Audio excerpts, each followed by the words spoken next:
کجای این زمینی، کجا گریونی و خیمه زدی امشب،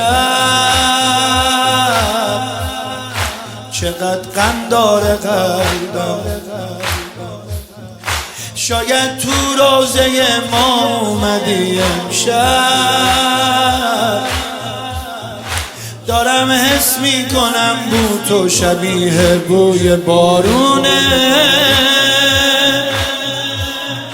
یه احساسی که انگار چشم لیلا سمت مجنونه.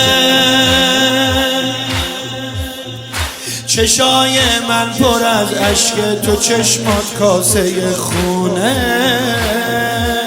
آقا الان حالت رو اون که مادر از دست داده میدونه، مادر از دست دادی شبا، تسلیت میگم به محضره. مادر از دست دادی شبا، تسلیت میگم به محضره. داغ سنگین مونده رو دله، چرا؟ آخ جوونم بوده مادره، آخ جوونم بوده مادره، آخ جوونم بوده مادره، آخ جوونم بوده مادره، آخ جوونم بوده مادره. حلالم کن عزیزم، حلالم کن که امشب خیلی رنجیدی، منم هی روزه خوندم، تو همین روزه ها رو با چشات دیدی. تو دیدی پشت در زهرا رو فریاد کمک میزد،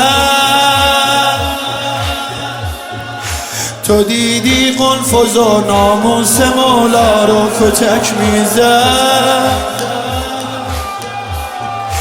مغیره روی بار شیشه با چکمه ترک میزد. الهی بشکنه دستای اون نامرد که چک میزد.